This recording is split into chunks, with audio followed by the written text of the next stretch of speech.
제가 성도님들께 예수님의 기적 시리즈에 대해서 마가복음 중심으로 계속 말씀을 드리는데, 제가 딱 성도님들께 한 가지 말씀드리고 싶은 것은 반드시 기적은 있습니다. 이거를 꼭 믿으시기를 바랍니다. 저한테도 기적이 있었는데, 한 몇 년 전에 참 제가 그 어려운 시간을 지낸 적이 있었습니다. 한 12월 중순쯤에 갑자기 클린겔이 울리더니 포스트 직원이, 우체국 직원이 소포 왔다고 얘기를 하는 거예요. 근데 저는 소포가 올 데가 없어요. 만약 저희 어머님이 소포를 보냈다 하고 말을 해주기 때문에 저는 소포 올 데가 없어요. 근데 포스트 딱 하는데 순간적으로 제가 굉장히 두려웠어요. 왜냐하면 그때 한참 유럽에서 우편물 폭발 사고가 있었어요. 독일에도 있었고, 그래가지고 뉴스 시간대마다 이 우편 폭발물 사고를 계속 뉴스를 내주는 거예요. 근데 저한테 이제 포스트가 왔다고 하니까 나도 유명한 사람은 아닌데 혹시 그러면서 굉장히 두려웠어요. 그리고 이제 문을 열고 기다리고 있는데 우체국 직원이 한국 소포 박스를 들고 오는 거예요. 아니구나. 그리고 이제 굉장히 반가웠었죠. 반가워서 딱 받고 보는데, 이 다음에 이제 또 의심이 되는 거예요. 두려움이 아니라 이런 의심. 왜냐하면 저에게 소포를 보내준 사람의 이름을 제가 전혀 모르는 사람이에요. 저하고 전혀 관계없는 사람인데 어떻게 내 주소를 알고 우리 집으로 소포를 보냈지? 이게 의심이 생기는 거예요. 그렇지만은 이제 그걸 딱 열어보니까는 한국 뭐 라면, 뭐 생활 필수품들, 그다음에 내복, 양말 뭐 이런 것들로 가득한 거예요. 그리고 또 이제 목회자니까는 저한테 참 좋은 다이어리가 한국에는 이제 목사님들이 저녁으로 쓰는 다이어리가 있는데, 거기 딱 보니까는 당신은 혼자가 아닙니다 라는 글귀가 있는 거를 보는 순간에 눈물이 확 났어요. 누가 나에게 이거를 보내줬을까? 그리고 당신은 혼자가 아닙니다라는 말에 마음이 너무 힘들고 어려웠을 텐데 그 이야기를 들으니까는 너무 마음이 벅찼어요. 그러다가 이제 정신을 차리고 나서 누군지는 모르는데 좀 알고 싶잖아요. 그래서 이제 저희 어머님한테 전화를 해서 전화번호 그리고 주소를 적어 이제 가르쳐드리면서 좀 알아봐 달라고 얘기를 했는데, 경기도에 있는 어떤 한 기도원에서 12월 달에 해외에 나가 있는 그 선교사들에게 성탄 선물을 보냈대요. 그러니까 성도님, 기도원이니까 그냥 기도하러 오는 성도들에게 이런 취지를 알리고, 그래서 이렇게 헌금으로 이제 해외에 있는 선교사들에게 이제 성탄 선물로 한국에 있는 것들을 모아가지고 보낸 거예요. 근데 그걸 제가 받은 거예요. 근데 너무 힘들고 어려울 때에 그것이 저에게 큰 위로였어요. 그래서 주님이 저한테 말씀해 주신 것, 너는 혼자가 아니란다. 그래서 힘든 시간을 보낸 저에게는 이게 참 기적이었어요. 소소한 것 같지만은 전혀 모르는 어떤 성도님에게 선물을 받았다는 것은 제게는 기적이라는 거예요.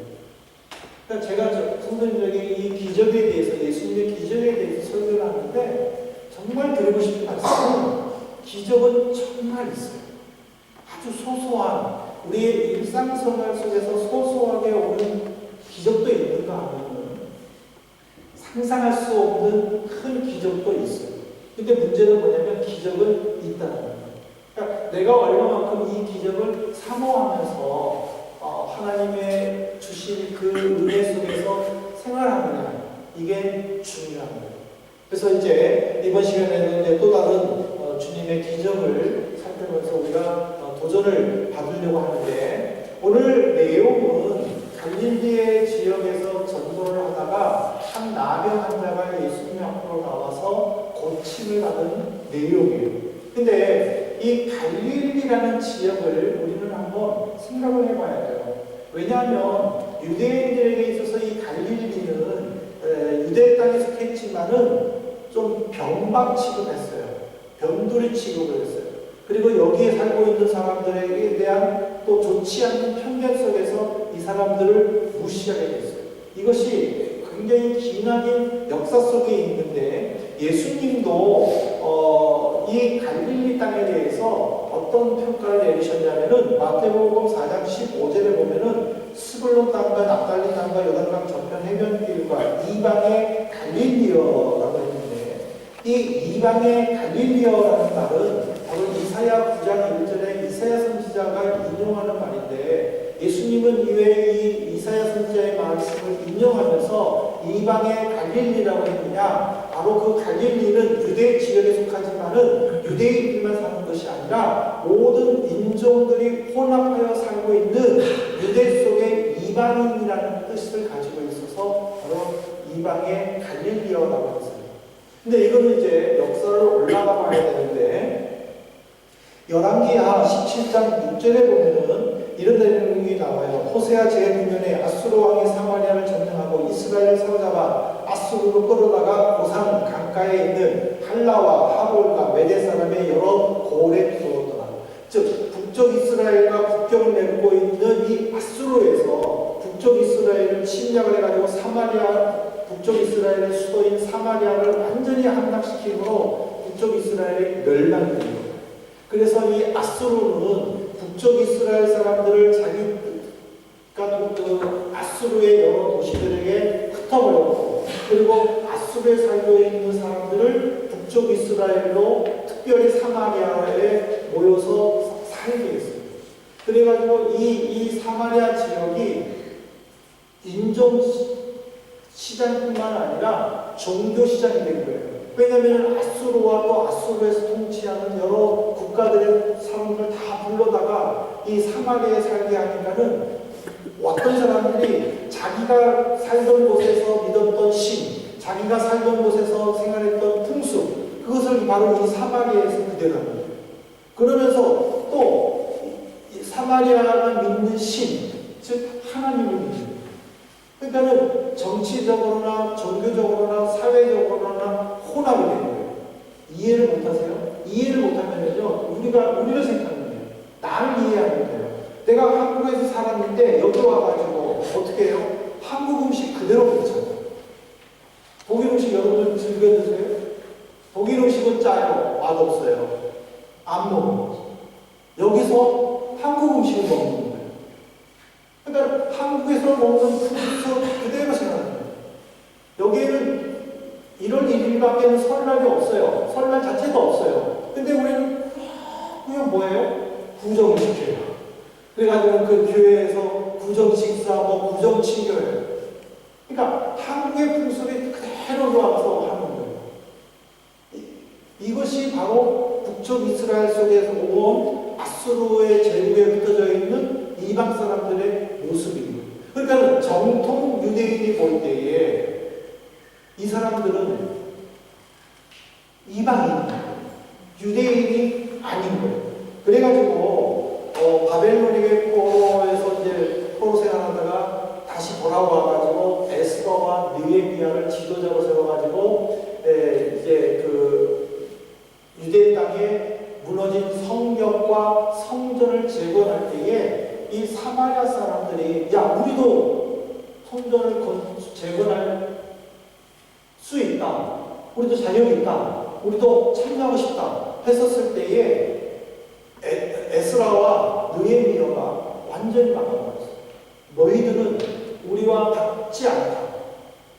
너희들은 우리가 세우려고 하는 이 성벽과 성전을 세울 수가 없다. 그래가지고는 역사적으로 볼 때에 이 사마리아 사람들과 다른 유대 지역에 있는 사람들이 같은 유대인이면서도 서로 앙숙이었어요. 그러다가 이것이 예수님 시대에는 어떻게 발전이 됐냐면 요한복음 7장 52절에 뭐예요? 그들이 대답하여 이르되 너도 갈릴리에서 왔느냐? 보라 갈릴리에서는 선지자가 나지 못하니라 하면서 니고데모를 책망하는 거예요. 왜 종교 지도자들이 이 이 갈릴리 지역에 대해서 이런 편견을 가지고 있느냐? 바로 이런 역사적인 이유 때문에. 그래서 이 갈릴리 지역에 거주하는 사람들은 제대로 교육도 못 받았어요. 그들의 삶이 다른 유대 지역의 삶보다는 많이 떨어졌어요. 그래서 이 갈릴리 지역은 바로 유대인들 생각할 때는 그냥 병만, 그냥 유대 땅이기 때문에 유대 땅으로 인정을 하지만은 거기 있는 사람들에 대해서는 크게 신경 쓰지 않고 늘 욕하고, 저렇게 못 배워서 저렇게 가난하니까 하고 늘 욕하는 주제가 되는 거예요. 그런데 예수님은 바로 이곳에서 기적을 일으킨 거예요. 바로 나병 환자를 살린 거예요. 마태복음, 우리는 마가복음을 읽었지만은 마태복음 보십시오. 마태복음 8장 2절에 보면은 한 나병 환자가 나와 절하며 이르되 주여 원하시면 저를 깨끗하게 하실 수 있나이다. 이 내용을 보면은요, 두 가지를 주님은 우리에게 도전을 주고 있어요. 첫 번째가 뭐냐면, 너는 죽을 힘을 다했니? 주님의 질문. 우리가 어떤 목표를 세웠을 때, 어떤 계획을 세웠을 때에 그것을 이루기 위해서 죽을 힘을 다했니? 라는 주님의 질문. 왜 그러냐면 나병 환자라는 것을 생각합니다. 그러니까 쉬운 말로 말하면 운동병이에요. 지금은 이 나병 환자가 나병에 대해서 그렇게 혐오하는 일은 없어요. 그 나병 발병률이 그렇게 또 높지도 않고요. 하지만은요, 우리나라에서도 80년대까지만 해도 이 나병 환자들에 대해서 아주 좋지 않는 편견을 가지고 있었어요. 그래서 그 사람들은요, 같이 못 살게 했어요. 그리고 다 격리시켰어요. 어디로 격리시켰냐면은 소록도라는 작은 섬. 소록도라는 작은 섬에 격리를 시켰어요. 그리고 거기서 치료를 했어요. 치료해가지고, 당신은 이제 완전히 병이 고쳐졌습니다. 이제 육지로 가서 생활하십시오. 하고 보냈는데, 이 나병 환자의 특징은요, 얼굴과 이 생김새가 정상적인 사람하고는 틀려요. 그러니까는 정상적인 사람들이 볼 때 너무 무서워가지고 같이 또 살 수가 없는 거예요. 그래가지고 우리나라에서 또 만든 데가 뭐냐면 충북에 있는 음성 나환자촌, 음성이라는 도시에 거기에다가 나환자촌을 만들어가지고 살 수 있도록 한 거예요. 그러니까 약간 의학이 발달한 현대에도 그런 일을 했는데, 의학이 발달되지 못한 고대에서 이 나병 환자에 대해 어떤 생각들이 있었겠느냐. 더군다나 성경에서는요, 이 나병 환자에 대해서 아주 엄격한 법을 만들었어요. 그래서 하나님의 율법을 받은 모세도 레위기 13장부터 14장에 걸쳐서 이 나병 환자에 대한 대처, 그리고 나병에 대한 대처, 나병 환자에 대한 대처를 자세하게 기록합니다. 그런데 이것이 시간이 지나다가 이 나병을 어떻게 이해를 했느냐면 하나님의 저주로 유대인들을 이해를 하기 시작합니다. 그것을 결정적인 계기가 뭐냐면 열왕기하 15장 5절이에요. 여호와께서 왕을 치셨으므로 그가 죽는 날까지 나병 환자가 되어 별궁에 거하고 왕자 요담이 왕궁을 다스리며 그 땅의 백성을 치게하였더라. 요담의 아버지 아마샤가 굉장히 나라를 잘 이끌었어요. 근데 이 교만했어요. 그래가지고 예배당에 와가지고 자기가 하나님 앞에 직접 제사를 드리려고 했었어요. 그 당시에 왕은 나무를 통치하고 제사장은 제사를 집행했었어요. 이 분리가 됐어요. 이것이 바로 말하면 정교의 분리예요. 그런데 왕이 그거를 깨트린 거예요. 자기가 예루살렘 성전에 가가지고 제사를 드리려고 해요. 제사장이 막았어요. 안 됩니다. 그런데 제사장은 억지로 왕의 권력을 이용해가지고 억지로 제사를 드리려고 하다가 하나님의 치심으로 말미암아 나병이 걸린 거예요. 그래가지고 그는 평생 죽을 때까지 격리하면서 살았어요.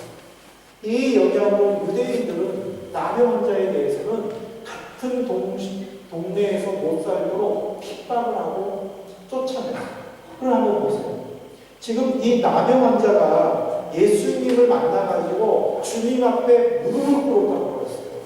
그것은 뭐냐면 사람들이 던지는 돌에 맞을 수도 있고, 그리고 온갖 사람들이 욕을 하고 비난하고 그다음에 또 저주를 하는데도 불구하고 그것들을 끝까지 극복하고 예수님 앞에 나왔다는 것은 그가 얼마만큼 죽을 힘을 다했는가를 우리는 알 수 있습니다. 그렇다면 우리가 정말 기적이 있다는 것을 믿고 그 기적을 체험하기를 원한다면 나도 나병 환자처럼 주님 앞에서 정말 죽을 힘을 다하고 있는가를 한번 생각해 보아야 합니다.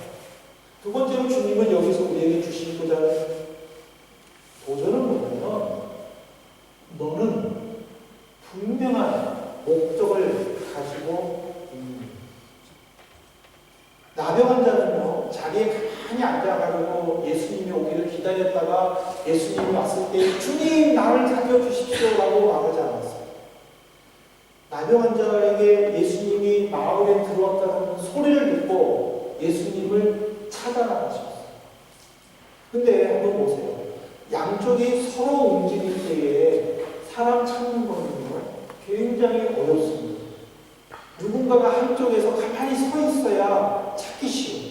그렇잖아요. 좁은 공간이라도요, 왔다 갔다 움직이면은요, 못 찾아요. 서로 움직여요.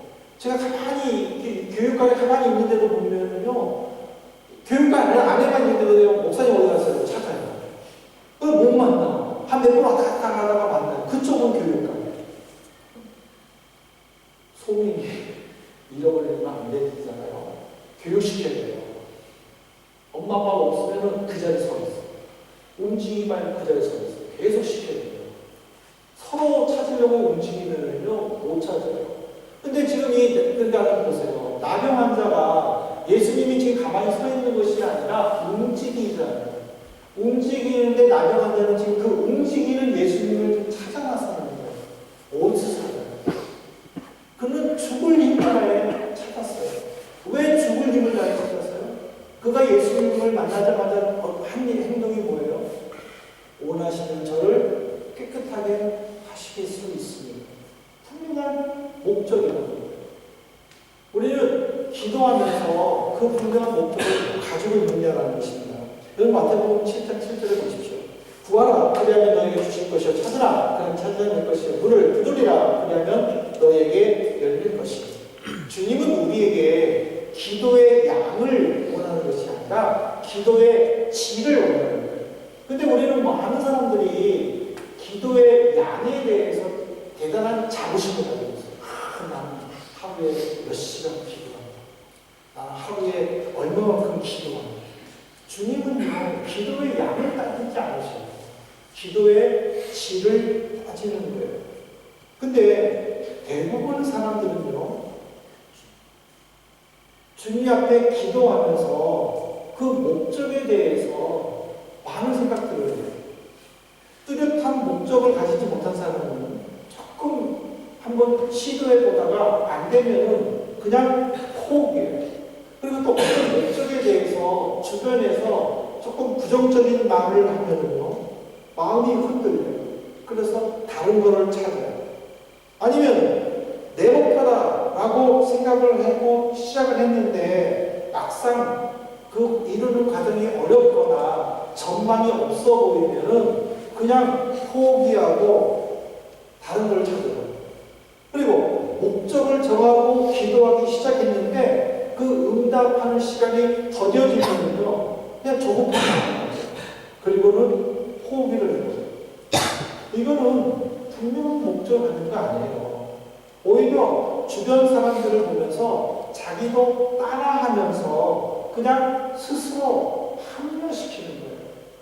그러나 분명한 목적을 가지고 있다면요, 주변에서 아무리 무슨 말을 한다거나 또는 더디고 힘들거나 아니면 주변에서 심하게 반대하고 핍박하더라도 포기하지 않고 끝까지 도전해가지고 열매를 맺는.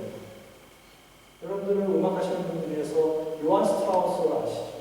그분이 바로 왈츠를 처음 만드신 분이랑 마찬가지예요.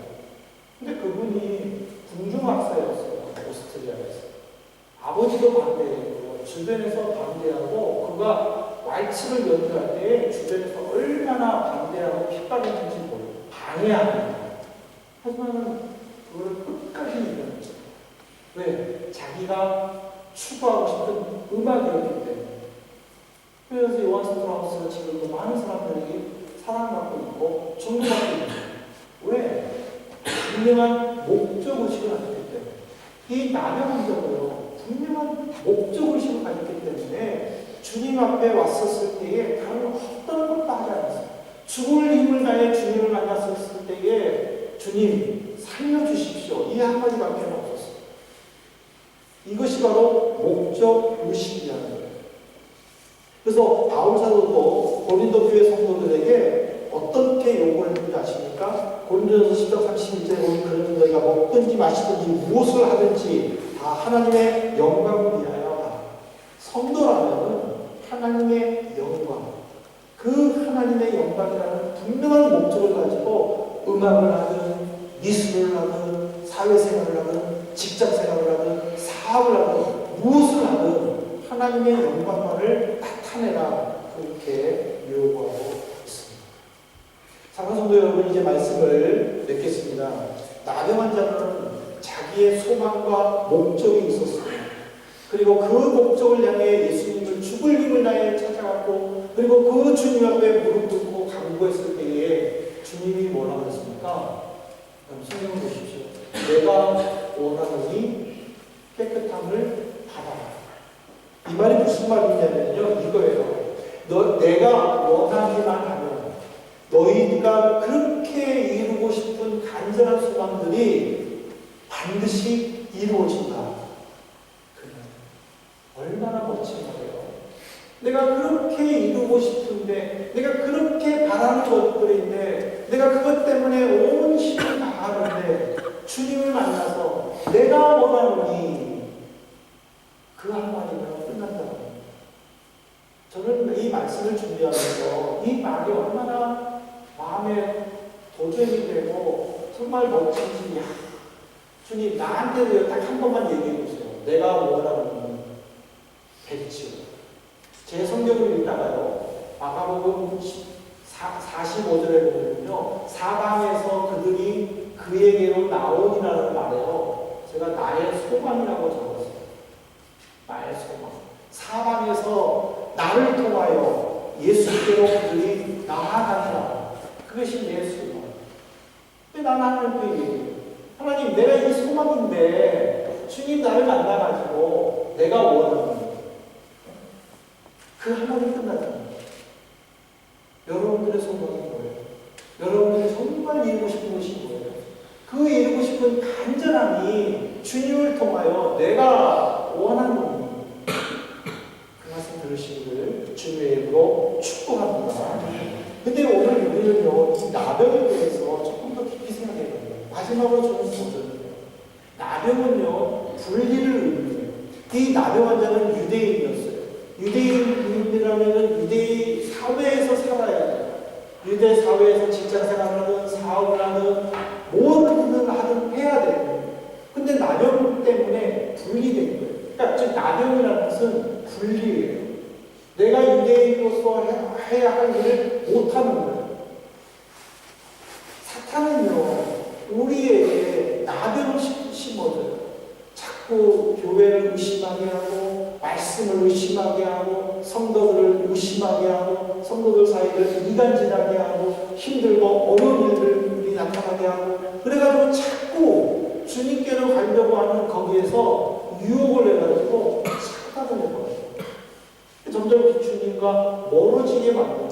만일 정말 주님으로부터 멀어지게 하는 그 유혹에 빠졌다면 우리는 주의 모습으로 시승을 받아야 돼요. 왜? 나병 환자는 예수의 어루만지심을 통하여 병을 고쳐 주님이 내 마음을 어루만졌을 때 주님을 향한 의심, 교회와 성도들을 향한 그 모든 의심들이 사라진다는 그럴 때 나는 주의 연료로 다시 회복합니다. 그래서 우리는 사탄이 성도들에게 믿음으로부터 또 주님으로부터 격리하기 위해 여러 방법들을 사용할 때에 그 방법을 내가 알고 있는 말씀으로 물리쳐야 된다는 사실이에요. 말씀을 물리쳤을 때에 주님은 우리에게 찾아오십니다. 여러분들 마태복음을 보세요. 예수님이 사탄에게 시험을 받을 때에 사탄이 예수님을 떠나고 그 시험에서 승리했을 때 어떻게 했어요? 천사가 와서 수종들더라고 그랬어요. 즉 우리가 사탄의 유혹을 믿음과 말씀으로 물리칠 때에 사탄은 떠나고 천사가 내 곁에서 보호해 주신다는 사실입니다. 예수님은 은혜를 사모하는 자들에게 이런 기적을 베풀어 주십니다. 여러분들 나병 환자가 왔습니까? 정말 그런 모습 속에서 주님을 만나서 정말 내 기준에 의한 이만큼이 아니라 주님의 기준에 의한 이만큼을 통해서 주님으로부터 인정받고 또 주시는 은혜 속에서 여러분들의 일상생활이나 여러분들의 어떤 이루어지고자 하는 그런 응답의 기적을 체험하는 성도들 되시기를 주님께 축복합니다. 오늘 이 말씀을 생각하면서 우리 잠시 통성으로 기도하도록 하시겠습니다. 정말 하나님 앞에 나병 같은 나를